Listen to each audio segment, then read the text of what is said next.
गांव में सुमित नाम का लड़का रहता था। उसके पिता लकड़ी का सामान बनाने का काम किया करते थे, पर आजकल लकड़ी के सामानों की बिक्री बंद हो जाने के कारण सुमित एक मैकेनिक का काम करने लगा। वो बहुत ईमानदार और मेहनती था, पर उसकी आर्थिक स्थिति कुछ अच्छी नहीं थी, जिसके कारण उसकी पत्नी उसे हमेशा ताने दिया करती थी। आज विमला ने सोने के गहने खरीदे हैं और एक मेरी फूटी किस्मत। आपकी कमाई से तो हमारे रोज का खर्चा ही निकल जाए, वही बहुत है।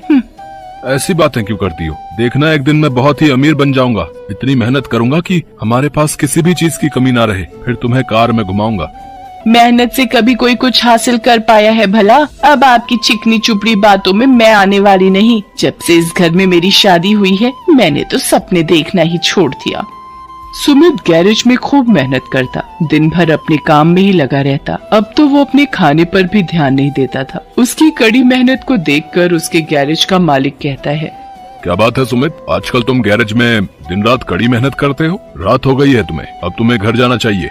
नहीं मालिक, मैं ओवर टाइम करूंगा। मुझे बहुत पैसे कमाने हैं। मैं एक कार बनाना चाहता हूँ जिसके लिए मुझे पैसों की जरूरत है। ठीक है सुमित, जैसी तुम्हारी मर्जी, पर अपनी सेहत का भी ध्यान रखना।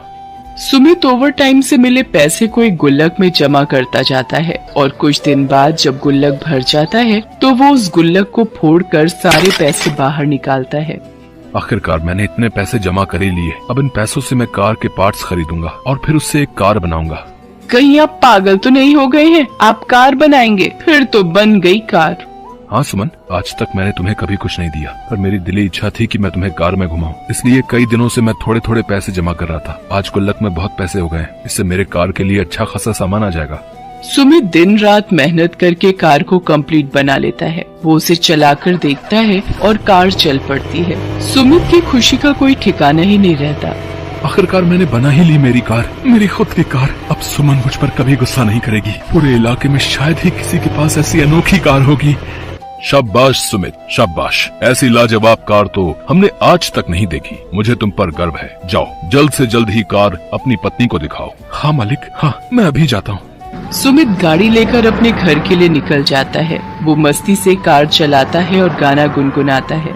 चला जाता हूँ किसी की धुन में, धड़कते दिल के तराने लिए। रास्ते में उसकी नजर एक फूल की दुकान पर पड़ती है। वो फूल लेने फूल वाले की दुकान के पास अपनी गाड़ी रोकता है। वो मन ही मन सोचता है, सुमन के लिए कुछ फूल ले लेता हूँ, वो तो बहुत खुश हो जाएगी। गाड़ी से उतरकर वह फूल वाले से कहता है, अरे फूल वाले भैया, जरा अच्छे अच्छे लाल गुलाब दिखाना। देखिए भैया, कौन से गुलाब पैक कर दूं?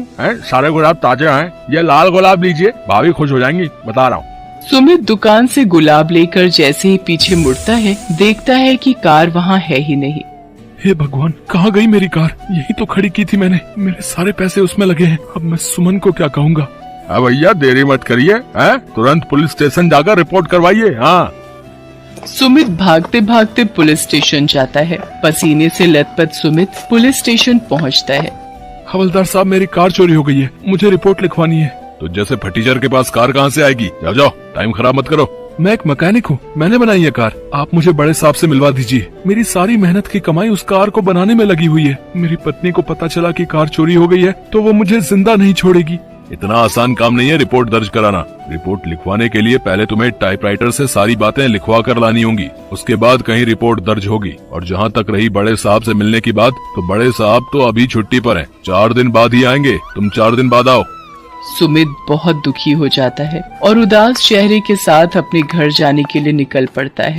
रास्ते में उसकी नजर शहर से आए कुछ लोगों पर पड़ती है जो तरह तरह की कार लिए लाइन में खड़े थे। वहाँ जोर जोर से अनाउंसमेंट हो रही थी, कार रेस जीतिए और पाए 10 लाख रुपए नकद इनाम।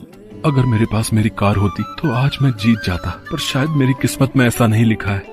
सुमित घर पहुंचता है और सारी बात सुमन को बताते हुए कहता है, मुझे माफ कर दो सुमन, शायद मेरी किस्मत में खुशियाँ हैं ही नहीं और मैं तुम्हें भी खुशी नहीं दे पा रहा। इतने दिनों से दिन रात मेहनत करके मैंने पाई जोड़ी और कार बनाई और वो कार चोरी हो गई। तुम्हारी सहेलियों के पति तो उन्हें क्या क्या तोहफे देते हैं, मैं तो तुम्हें कुछ भी नहीं दे पाया। मैं किसी काम का नहीं हूँ। क्यों जी, मैं आप पर गुस्सा करती हूँ तो आपने तो मुझे बिल्कुल बेगैरत ही समझ लिया। आपने इतनी मेहनत करके मेरे लिए कार बनाई। इतनी किस्मत वाली मेरी कोई सहेली हो सकती है भला? माना अब आपके पास पैसे नहीं बचे, पर कला तो आपके हाथों में है। इस कला का मैं क्या करूंगा? अगर आज मेरी कार रहती तो मैं कार रेस में हिस्सा लेकर 10 लाख रुपए जीत जाता। मेरे पास एक आइडिया है। आपको तो लकड़ी का काम पहले से ही आता है, क्यों ना आप एक लकड़ी की कार बनाएं और उस कार से रेस में हिस्सा लें। उस रेस में तो लोग इतनी महंगी महंगी गाड़ियां लेकर रेस करने आए हैं और मैं लकड़ी की कार से कैसे रेस जीतूंगा? गाड़ी तो इंजन से चलती है ना, उसकी बॉडी अब लोहे की हो या लकड़ी की क्या फर्क पड़ता है। मैं अभी बाबूजी का कमरा खोलती हूँ, उसमें बहुत सारी लकड़ी रखी हुई है। सुमित अपने बाबूजी का कमरा खोलता है जिसमें लकड़ी की मोटी मोटी लट्ठें रखी होती हैं। सुमित आरी उठाता है और लकड़ियों को काटना शुरू करता है। वो दिन रात मेहनत करके हूबहू वैसी ही कार बना लेता है जैसी कार उसकी चोरी हुई थी। सुमित बड़ी चालाकी से इस कार के इंजन में एक सिलेंडर लगा देता है जिससे बटन दबाते ही कार हवा से भी तेज चल सकती थी। देखा जी, मैंने कहा था ना आप कार बना लेंगे, मुझे आप पर पूरा भरोसा है। अब आएगा मजा, तुम देखना। अब मेरी कार की स्पीड का कोई मुकाबला नहीं कर पाएगा सुमन। ये सब तुम्हारे विश्वास के कारण ही हो पाया है। अब आप देर मत करिए, जल्द से जल्द कार रेस में जाइए, कहीं ऐसा ना हो कि वहाँ रेस शुरू हो जाए। सुमित अपनी लकड़ी की कार लिए रेस में जाता है। उसकी लकड़ी की कार को देखकर वहाँ बाकी लोग हंसते हुए कहते हैं, कैसा बेवकूफ आदमी है, लकड़ी की कार लेकर कार रेस में आया है। छोड़िए जी, क्यों इनकी बातों पर ध्यान देते हैं। आप अपना मनोबल टूटने मत दीजिए, हम तो इसी कार से जीतेंगे। बड़ी हिम्मत कर सुमित खड़ा हो जाता है। सब लोग उसकी तरफ देखकर उसका मजाक बना रहे होते हैं। वो बहुत शर्मिंदगी महसूस करता है और उसका मनोबल टूटने लगता है। जैसे ही रेस स्टार्ट होती है, सारे लोग सुमित से आगे निकल जाते हैं।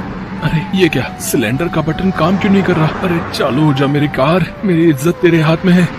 लगभग रेस खत्म ही होने वाली होती है और सुमित सबसे पीछे छूट जाता है। आपको जीतना ही होगा सुमित जी, आपको आज सब लोगों को साबित करना है कि आप कितने काबिल हैं। किस्मत बार बार मौका नहीं देती। लेकिन तभी करिश्मा होता है। कार में लगा सिलेंडर अचानक ही चालू हो जाता है और सुमित की कार हवा से भी तेज भागने लगती है, जिसे देख सब हैरान रह जाते हैं और सब प्रतिभागियों को पीछे छोड़ते हुए सुमित वो रेस जीत जाता है। सुमित पहली पोजीशन पाकर रेस जीत जाता है। सारे लोग सुमित की तारीफ करते हैं। वाह वाह, लकड़ी की कार से ये लड़का रेस जीत गया है। हाँ भाई, ये तो बड़ा होनहार आदमी लगता है। हाँ देखो देखो। इस तरह सुमित को 10 लाख रुपए इनाम में मिलते हैं और गांव में सुमित की इज्जत बहुत बढ़ जाती है और वो लकड़ी के कार बनाकर उसे विदेशों में बेचने का बिजनेस शुरू कर देता है और खूब पैसे कमाता है।